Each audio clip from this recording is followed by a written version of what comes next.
Oi, gente. Hoje vamos falar do sistema olfativo e gustatório. Falando de uma forma geral assim sobre os dois, eles vão trabalhar em conjunto para a gente conseguir detectar as substâncias químicas do ambiente. E o sistema nervoso ele vai poder detectar o sabor com o uso dos dois sentidos. Então, não só o sistema gustatório está envolvido nessa parte da gente sentir os sabores.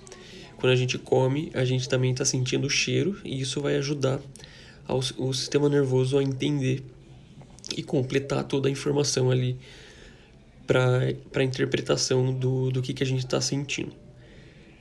Apesar de eles trabalharem juntos, eles são sistemas separados, independentes, então tipo, cada um vai ter uma via e as informações de cada um elas vão ser levadas até o sistema nervoso de forma separadas e no córtex cerebral, quando a gente vai for ter a interpretação da informação, daí sim essas duas fontes de informação vão ser juntadas e o cérebro vai gerar uma resposta comum.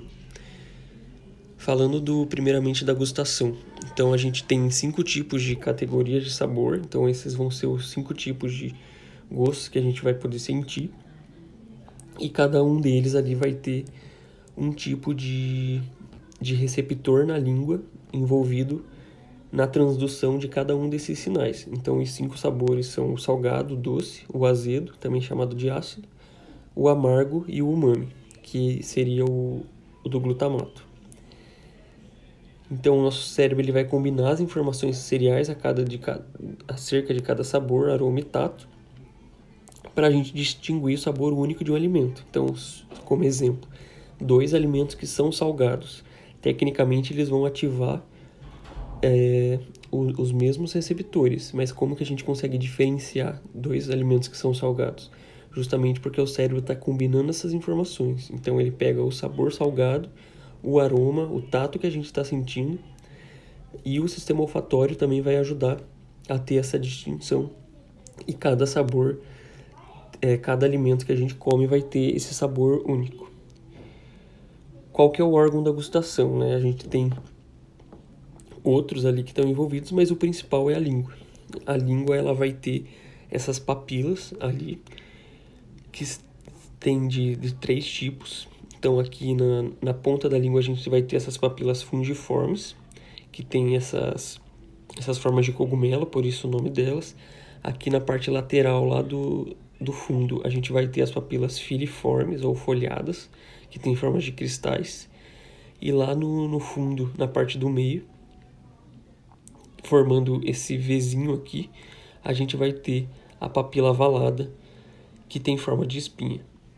Isso é mais a título de curiosidade mesmo, só saber que tem esses 3 tipos de papilas. Então, cada papila vai possuir centenas de botões gustatórios, e cada botão gustatório é formado por 50 a 150 células receptoras.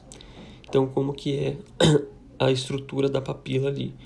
A gente vai ter aqui a papila, que vai ter esses botões gustatórios, que são essas depressões aqui na língua, e na parede desses botões a gente vai ter as células receptoras. Puxando aqui para uma visão maior, que mostra mais detalhes das células, a gente vai ter aqui os axônios gustatórios aferentes, aqui a célula gustatória em si, que vai ser responsável pela transdução, e aqui o poro gustatório. Como que vai acontecer esse processo de transdução do sinal? Então, quando as células ali gustatórias elas recebem o estímulo, ou seja, aquela substância química ali do alimento, elas vão sofrer uma despolarização. E se houver o potencial de ação, lembra que precisa atingir aquele limiar. Quando atingir o limiar, vai ter a liberação do potencial de ação, vão se abrir canais de cálcio, o cálcio vai entrar dentro dessas células gustatórias, e isso vai fazer com que haja a liberação de um neurotransmissor. Lembra que a gente tinha dito que tem 5 tipos de células gustatórias. As células gustatórias para azedo e salgado, elas vão ser responsáveis pela liberação de serotonina. Então, quando os alimentos azedos e salgados encostam ali nos receptores, para azedo e salgado, a gente vai ter a despolarização das células e elas vão liberar serotonina.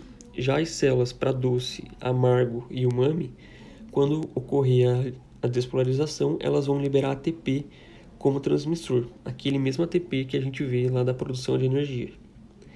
Como que acontece o processo?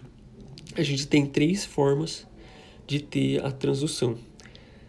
Primeiro, a substância química ela pode passar diretamente através de um canal iônico, é o que vai acontecer no caso dos salgados.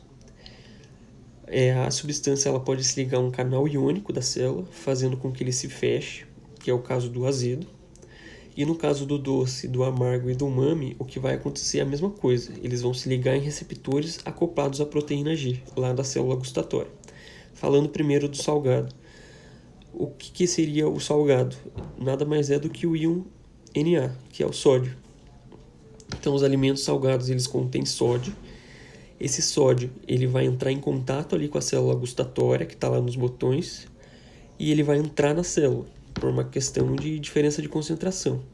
Ele entrou na célula, essa célula vai se despolarizar, porque lembra que quando a gente está em repouso,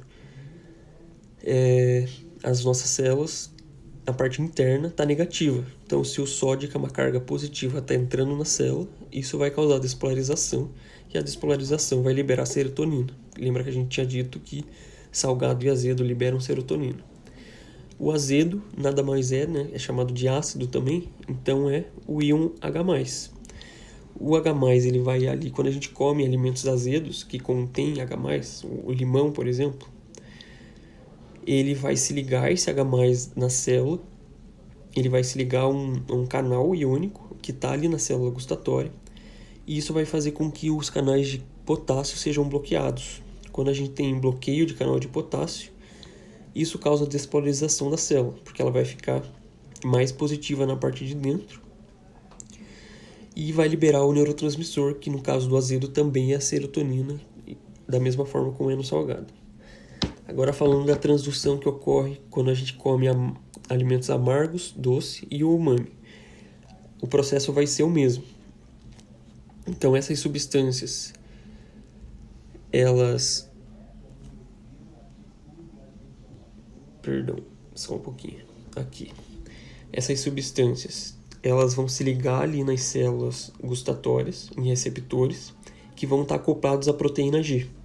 Quando esses alimentos, essas substâncias dos alimentos amargos, doce e umami se ligam, essa proteína G é ativada. Isso faz com que ela estimule a enzima fosfolipase C, que vai aumentar a produção de IP3. Então lembra lá daquelas maravilhosas aulas do Clebão. O IP3 ele vai ativar um tipo especial de canal iônico, fazendo com que sódio e cálcio entrem dentro da célula. Quando a gente tem a entrada do cálcio e do sódio, vai ter a despolarização ali da célula, e a entrada do cálcio ajuda a fazer com que o ATP seja liberado. Lembra que quando o cálcio entra dentro das células que são liberadoras de neurotransmissores, o cálcio ele faz com que as vesículas, contendo os neurotransmissores, se fundam com a membrana da célula e liberem o neurotransmissor para fora. Então é isso que acontece ali na célula receptora, gustatória, quando a gente come amargo, doce ou umami. E lembra que esse neurotransmissor que é liberado é o ATP. Agora as vias centrais de gustação. Então a gente tinha ali na célula, na língua, as células gustatórias. E essas células gustatórias, que são neurônios, elas têm axônios. Então o sinal vai passar para esses axônios, que vão se juntar ali depois da língua e vão se dirigir para o tronco encefálico. Do tronco encefálico eles vão para o tálamo. Lembra que eu sempre falo que tálamo é a porta de entrada para o córtex.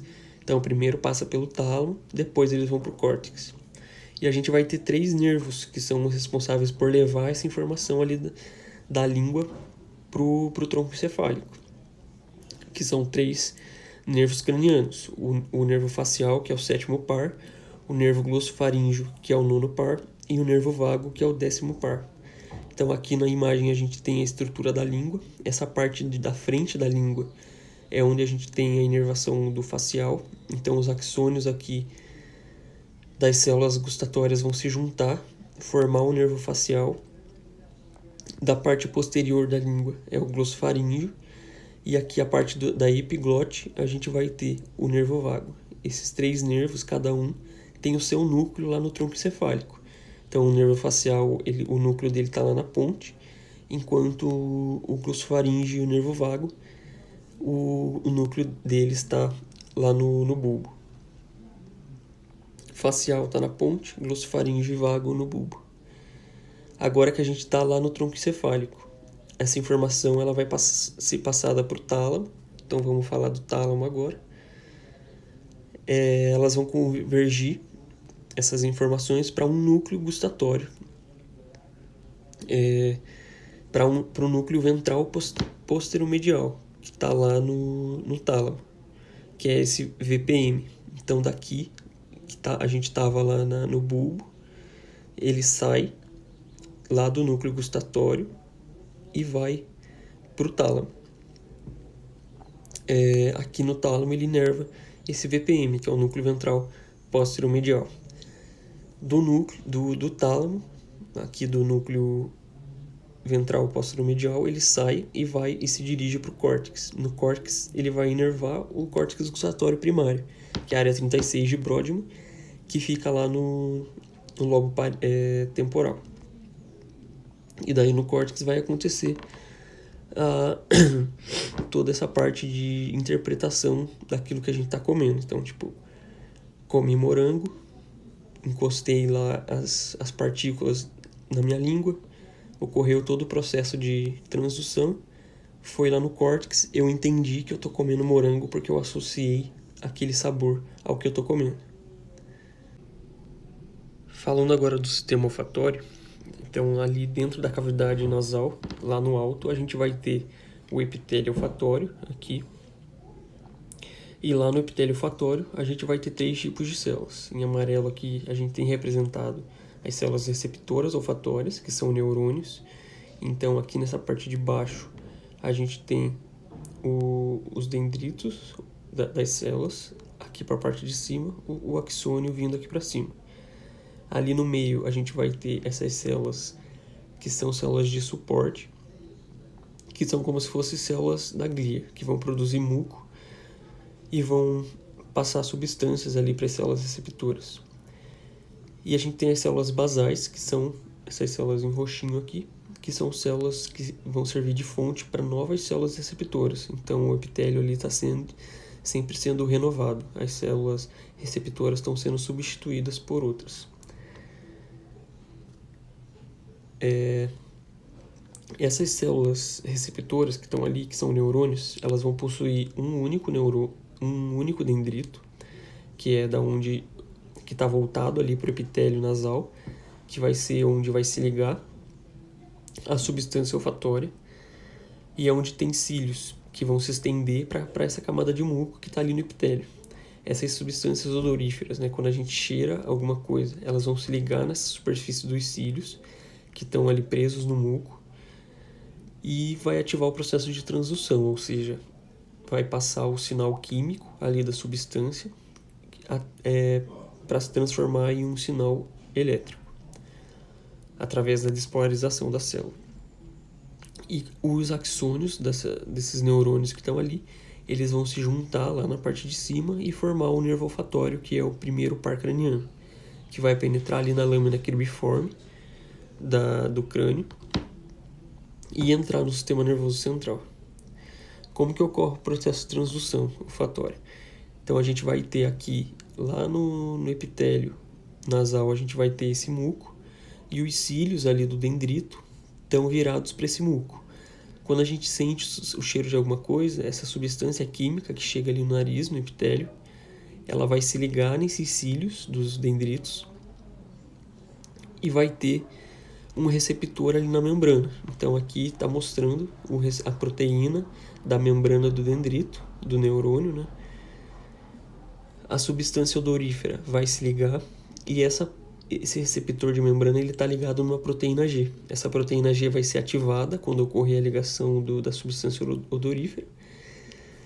E isso vai ativar o adenilatocicase. A adenilatocicase faz com que MPC cíclico seja produzido, e isso faz com que canais de cátions sejam abertos dentro da célula. Quando esses canais de cátions são abertos, o cálcio e o sódio vão entrar dentro da célula, e a presença do cálcio dentro da célula faz com que se abram esses canais de cloreto, e o cloreto que estava dentro da célula vai sair. Então perceba que antes a célula estava em repouso, então ela estava negativa dentro. Com esse processo acontecendo, a gente vai ter cálcio entrando na célula, sódio entrando na célula e cloreto saindo. Então carga positiva entrando, carga negativa saindo. Em repouso a célula estava negativa na parte de dentro, agora ela ficou positiva, porque os cátions positivos entraram e o negativo saiu. Então isso gerou uma despolarização da membrana. Essa despolarização vai se seguir por toda a membrana, porque vai ser gerado potencial de ação. E daí aqui vendo a célula, esse potencial vai passar por toda a membrana até chegar lá no axônio. E quando ele chega na extremidade do axônio, a gente vai ter a sinapse acontecendo. Como é que acontece a formação ali do nervo olfatório? Então a gente vai ter, aqui está representado aquelas células que a gente viu agora, que é onde vai estar se ligando as substâncias odoríferas. E esses axônios eles vão passar lá pela placa cubiforme do osso, lá do crânio. Então aqui a gente já está falando de sistema nervoso central praticamente. Esses axônios eles vão ir para essa estrutura aqui chamada glomérulos. Esses glomérulos nada mais são do que os locais do bulbo olfatório onde vai acontecer a sinapse. Então o axônio aqui, que estava com potencial de ação, ele vai liberar o neurotransmissor, e o neurotransmissor que é liberado na fenda vai ativar os dendritos do próximo neurônio que está aqui.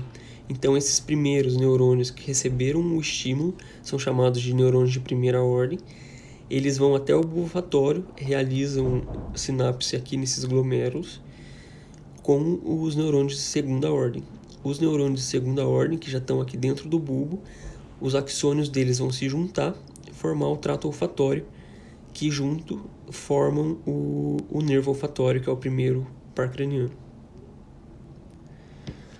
Esses axônios que saíram ali do bulbo, eles vão ir até o córtex do cérebro. Como que acontece isso? Existe uma via direta, então esses neurônios vão sair do bulbo e vão ir diretamente lá para o córtex olfatório primário, que está no lobo temporal. Então perceba que aqui é uma exceção à regra. Lembra que eu tinha dito que tudo que vai para o córtex antes passa pelo tálamo? Quando a gente fala de sistema olfatório, é uma exceção. Ele vai direto do bulbo, lá do primeiro par craniano, para o córtex, sem passar pelo tálamo. E é aqui no córtex olfatório primário que a gente vai ter a interpretação da informação, de saber, tipo, se estou sentindo esse cheiro, isso é determinada coisa, porque é o cheiro disso. A gente reconhecer os cheiros que a gente está sentindo. E existe uma outra via que vai ir para o tálamo primeiro, e depois do tálamo ela vai ir para o córtex órbito-frontal. Só que daí aqui essa estrutura não está envolvida na interpretação do cheiro que a gente sente, e sim está relacionada a emoções. Então ela faz a ligação entre os cheiros que a gente sente e as emoções e lembranças que aquele cheiro nos traz. Então dessa aula era isso, gente. Qualquer dúvida que vocês tiverem é só me mandar. Até mais.